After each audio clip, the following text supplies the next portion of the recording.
है उसका जो लंगर सेवा की जा रही है, जो भी आम जो यहाँ से रास्ते से कोई भी यात्रीगण जाता है उसको बुलाकर ये प्रसाद दिया जा रहा है। हम एक वीर जी हैं, इनसे बात करते हैं। राम राम जी। राम राम। क्या नाम है वीर जी? दीप सिंह पुलर। कौन से ज़िले, कहाँ से, कौन सा पिंड है? पंजाब बठिंडा से आए हैं। जो ये आप लंगर लगा रहे हैं, जो सेवा प्रसादा दे रहे हैं, ये किस उपलक्ष्य में? जैसे आपको पता ही है कि जो हमारा किसानी आंदोलन चल रहा है, 70 दिन से ऊपर हो गए हम बैठे हैं। तो जैसे बाबा नानक ने 20 रुपये का लंगर चलाया था, तो वही लंगर अब हमारा चलता आ रहा है। जैसे पहले जो भी आंदोलन होते थे, तो वो ज़्यादातर जो आंदोलनकारी होते थे वो भूख हड़ताल पे बैठते थे, ठीक है। पर जो हम आंदोलन लड़ रहे हैं, हम भूख से नहीं, अलग अलग हर दिन नया लंगर आता है। आप देख रहे हो अभी बूंदी और नमकीन का है, कहीं पर बादामों का चल रहा है, कहीं पर फलों का चल रहा है। ऐसे ही जो हमारे ये लंगर ये चलते रहेंगे और आने वाले दिनों में हम जो ये आंदोलन है वो जीत के वापस जाएंगे। तो आपने बताया कि अलग अलग प्रकार से बादाम हो गए, ये हो गए, इनके लिए पैसा कहाँ से आता है? पैसा कहाँ से आना था जी? हम अपना पैसा जो हमारा मेहनत का पैसा है, ठीक है। हमारे बाबा नानक ने हमें शिक्षा दी है कि जो हम मेहनत करते हैं उसका 10वां हिस्सा, दसबंध बोलते हैं, वो निकाल के, जैसे ये लंगर है, ये हमारे NRI वीर है, ठीक है, जो अपनी मेहनत से जो भी पैसा है उन्होंने हमें ये लंगर लगाने के लिए पैसा दिया है। आना फंडिंग कहाँ से आनी है? फंडिंग तो हम अपने एक दूसरे की सहायता करके, जैसे गांव में से जो भी किसान है जो नहीं पहुंच सकता, कोई पैसे की सेवा कर रहा है, कोई खुद आके सेवा कर रहा है, तो ऐसे ही मिल बांट के सब कर रहे हैं। मोदी जी ने एक अपील की थी कि किसान अपने घर जाएं आंदोलन छोड़ के, सरकार बातचीत के लिए तैयार है, फिर आप क्यों नहीं जा रहे, क्यों रुके हुए यहाँ? मोदी जी ने तो पहले बहुत कुछ बोला था, GST का भी बोला था कि फ़ायदा होगा, काला धन आएगा। क्या हुआ? कुछ नहीं हुआ ना। वो जो भी बोलते हैं, अभी जो हमारे लोग हैं ना वो सियाने हो गए हैं, समझदार हो गए, उनको पता है कि मोदी के जुमले अब उनके काम आने वाले नहीं हैं, ठीक है। मोदी ने जो भी आज तक बोला है, एक भी सच हुआ? 15 लाख का बोला था, क्या हुआ? कुछ आया? ठीक है। अभी जो मोदी के मन में है वो ये सोच रहा है कि एक बार हम किसानों को ऐसे ही बोल के उठा के बेच देते हैं, बाद में शायद हो सकता है ये ना इकट्ठे हो। अगर वो बिल इतने ही अच्छे हैं तो मैं आपके माध्यम से ये पूछना चाहता हूँ कि वो 100 रुपये क्यों आ गए हैं? अगर कोई चीज़ अच्छी होती है फिर 100 रुपये थोड़ी आती है। उनको भी पता है कि जो काले बिल है बिल्कुल रॉन्ग है, बिल्कुल गलत है, ठीक है। ये बिल है ना वो सिर्फ कॉरपोरेट घरानों के लिए, चाहे वो अंबानी हो, अडानी हो। आने वाले दिनों में ऐसे और घराने आएंगे, ठीक है।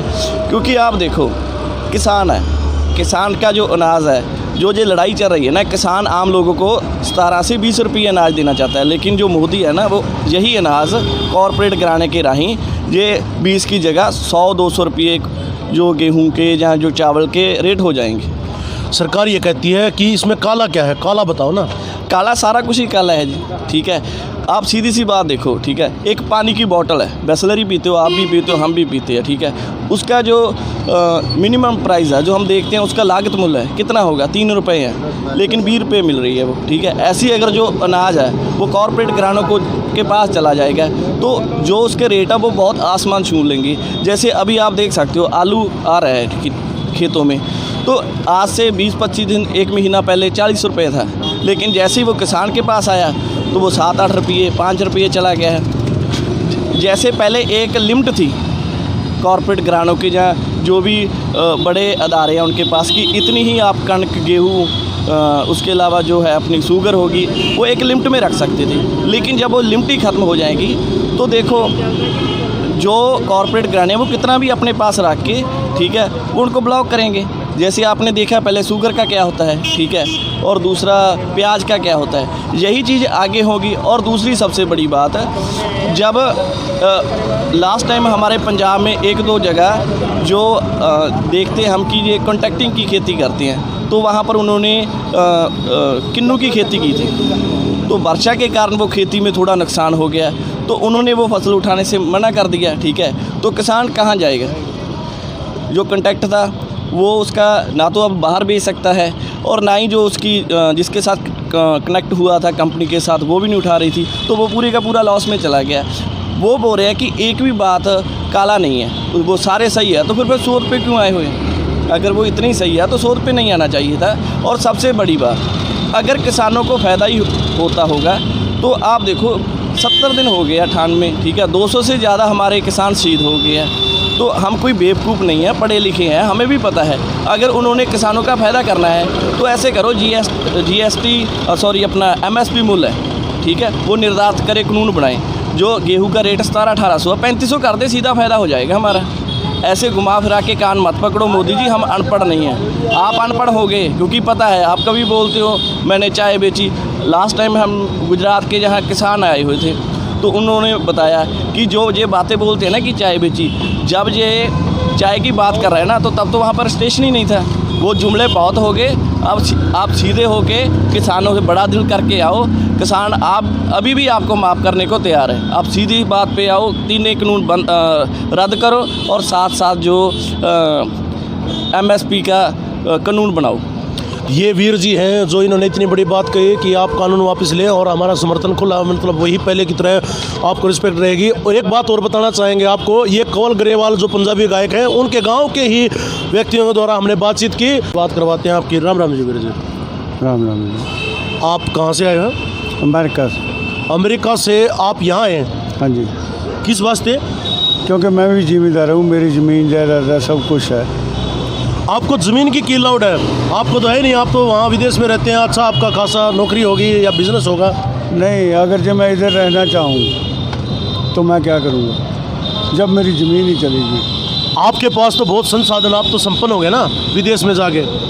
नहीं, मैं अपनी ज़मीन पे आके खेती बाड़ी करूँगा, इसलिए आया हूँ। इसीलिए किसान आंदोलन की मदद कर रहा हूँ, लंगर लगा रहा हूँ। इन्होंने बोला कि लंगर लगाना है, मैंने बोला ठीक है। आप विदेश से आए हैं, विदेश में भी तो कॉन्ट्रैक्ट फार्मिंग होती है, यही बिल विदेश की तो कॉपी की जा रही है। इसीलिए तो पैकिंग देख के तो मैं इधर भागा हूँ। उधर पैकिंग में मिलता है, जो रेट लिख देते हैं वही मिलता है। फार्मर से 100 रुपये किलो लेंगे तो वही 2000-3000 रुपये किलो पैकिंग में हो जाएगी। आप सुन सकते हैं कि जो ये एनआरआई हैं, इन्होंने बताया कि पैकिंग में मिलेगा आपको। जो चीज़ 200-300 की वो 3000 रुपये में मिलेगी। तो अभी समय है, आप जाग जाइए और इनकी बात और सुनिए आगे। हाँ जी। तो आपने बताया है जैसे कि कोई 300 वाली चीज़ है 3000 में मिलेगी, बिल्कुल मिलेगी। तो इंडिया के जो फार्मर हैं उनको इतना जल्दी कैसे समझ में आ गया, ये बात इतनी कैसे भाप गई? इधर कोई अनपढ़ नहीं है।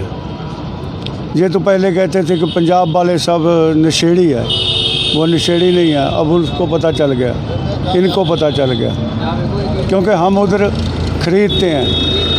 वही जो किलो का दाम होता है वो 100 ग्राम का हो जाता है सिर्फ पैकिंग करने से। अपना मार्का लगाने से, अपनी मोहर लगाने से वो 100 रुपये का हो जाता है। बस बिल्कुल पैकिंग करते हैं।